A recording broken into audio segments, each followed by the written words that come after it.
ಪುತ್ತಿಲ ಪರಿವಾರದ ನಾಯಕ ಅರುಣ್ ಕುಮಾರ್ ಪುತ್ತಿಲ ಅವರ ಎರಡೆರಡು ವಾಯ್ಸ್ ವೈರಲ್ ಆದ ನಂತರ ಇವತ್ತೊಂದು ಬ್ರೇಕಿಂಗ್ ನ್ಯೂಸ್ ಬರ್ತಾ ಇದೆ. ಪುತ್ತಿಲ ಅವರು ಏನು 47 ವರ್ಷದ ಮಹಿಳೆಯ ಮೇಲೆ ಲೈಂಗಿಕ ದೌರ್ಜನ್ಯ ಎಸಗಿದ್ದಾರೆ ಅನ್ನುವಂಥ ಒಂದು ಆರೋಪದಡಿ FIR ದಾಖಲಾಗಿದೆ. ಸ್ನೇಹಿತರೆ, ಎಲ್ರಿಗೂ ನಮಸ್ಕಾರ. ಜನತಾ ಏಜೆಂಟ್ನ ಒಂದು ಹೊಸ ವಿಡಿಯೋಗೆ ಎಲ್ರಿಗೂ ಸ್ವಾಗತ. ಇವತ್ತೊಂದು ವಿಶೇಷ ಮಾಹಿತಿಯನ್ನು ಹೇಳ್ತಾ ಹೋಗ್ತೀನಿ. ಕೊನೆವರೆಗೂ ನೋಡಿ. ನಿಮ್ಮ ಅಭಿಪ್ರಾಯಗಳನ್ನ ಕಮೆಂಟ್ ಮಾಡೋಕೆ ಮರಿಬೇಡಿ. ಜನತಾ ಏಜೆಂಟ್ ಅನ್ನ ಸಬ್ಸ್ಕ್ರೈಬ್ ಮಾಡಿಕೊಳ್ಳಿ. ಈ ರಾಜಕಾರಣಿಗಳಿಗೆ, ನಟರಿಗೆ, ವಿಶೇಷ ಸ್ಥಾನಮಾನ ಇರುವವರಿಗೆ ಹೆಣ್ಣು ಮಕ್ಕಳು ಎಂದ್ರೆ ಯಾವ ರೀತಿಯಲ್ಲಿ ಒಂದು ಮಕ್ಕಳಾಟಿಕೆಗೆ, ಬೂಟಾಟಿಕೆಗೆ ಉಪಯೋಗಿಸುವಂತಹ ವಸ್ತು ಅಂತ ತಿಳ್ಕೊಂಡಿದ್ದಾರೆ ಅನ್ಸುತ್ತೆ.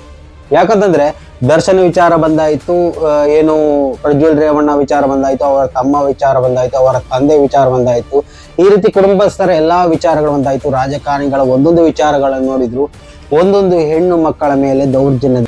ಸ್ನೇಹಿತರೆ, ಇವತ್ತು ಹೇಳ್ತಾ ಹೋಗುವುದು ಅರುಣ್ ಕುಮಾರ್ ಪುತ್ತಿರುವಂತಹ ಬಿಜೆಪಿಯಿಂದ ಬಂಡಾಯ ಬಿದ್ದಂತಹ ಅವರು ಅಭ್ಯರ್ಥಿಯ ಬಗ್ಗೆ.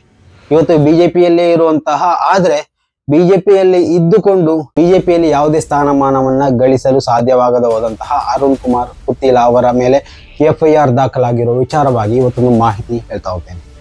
ಪುತ್ತಿಲ ಪರಿವಾರ ಸಂಘಟನೆಯ ಸಂಸ್ಥಾಪಕ, ಕರಾವಳಿಯ ಹಿಂದೂ ಫೈರ್ ಬ್ರ್ಯಾಂಡ್ ಅಂತ ಖ್ಯಾತಿಯ ಅರುಣ್ ಕುಮಾರ್ ಪುತ್ತಿಲ ವಿರುದ್ಧ ಪುತ್ತೂರು ಮಹಿಳಾ ಪೊಲೀಸ್ ಠಾಣೆಯಲ್ಲಿ ನಂಬಿಕೆ ದ್ರೋಹ, ಲೈಂಗಿಕ ದೌರ್ಜನ್ಯ ಪ್ರಕರಣ ದಾಖಲಾಗ್ತಾ ಇದೆ.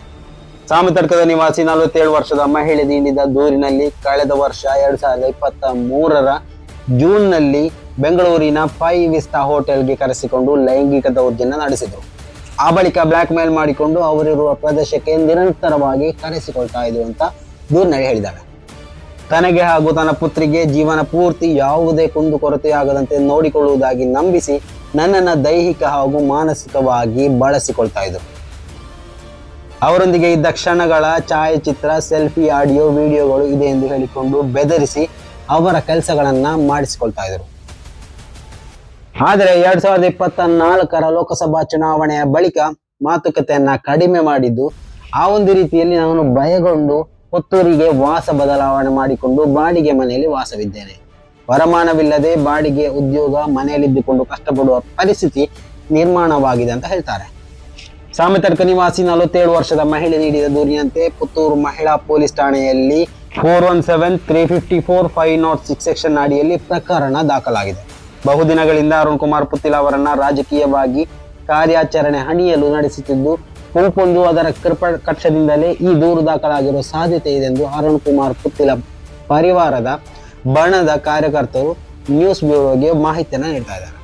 ಇದು ದುರುದ್ದೇಶಪೂರಿತ ಸುಳ್ಳು ದೂರಾಗಿದ್ದು ಸತ್ಯಕ್ಕೆ ಜಯ ಸಿಗಲಿದೆ ಅಂತ ಅರುಣ್ ಕುಮಾರ್ ಪುತ್ತಿಲ ಅವರು ಹೇಳಿಕೆ ಕೂಡ ನೀಡಿದೆ ಎನ್ನುವಂತಹ ಒಂದು ಮಾಹಿತಿ ಕೂಡ ಇವತ್ತು ಮಾಧ್ಯಮಕ್ಕೆ ಲಭ್ಯ ಆಗ್ತಾ ಇದೆ. ಏನೇ ಇರಲಿ, ಹಲವಾರು ವಿಚಾರಗಳನ್ನ ಈ ಮೊದಲು ಆಡಿಯೋ ವೈರಲ್ ಆದ ಸಂದರ್ಭದಲ್ಲಿಯೂ ಈವಾಗಲೂ ಹೇಳ್ತಾ ಇದ್ದೇವೆ. ಯಾಕಂತಂದ್ರೆ ಅರುಣ್ ಕುಮಾರ್ ಪುತ್ತಿಲ ಅವರನ್ನ ರಾಜಕೀಯವಾಗಿ ವಿನಾಶಗೊಳಿಸುವ ಒಂದು ಸಂಚಂತೂ ನಡೀತಾ ಇದೆ.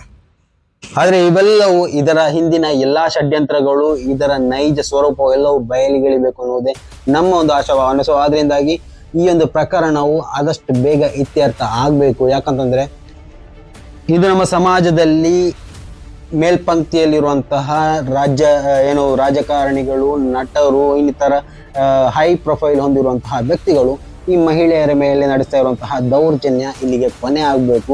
ಮಾತ್ರವಲ್ಲ ಸ್ನೇಹಿತರೆ, ಈ ಒಂದು ವಿಚಾರವಾಗಿ ಇನ್ನಷ್ಟು ಮಾಹಿತಿ ಲಭ್ಯವಾದರೆ ಮುಂದಿನ ಮಾಹಿತಿ ಮತ್ತೆ ಭೇಟಿಯಾಗೋಣ. ಅಲ್ಲಿವರೆಗೂ ನಮಸ್ಕಾರ.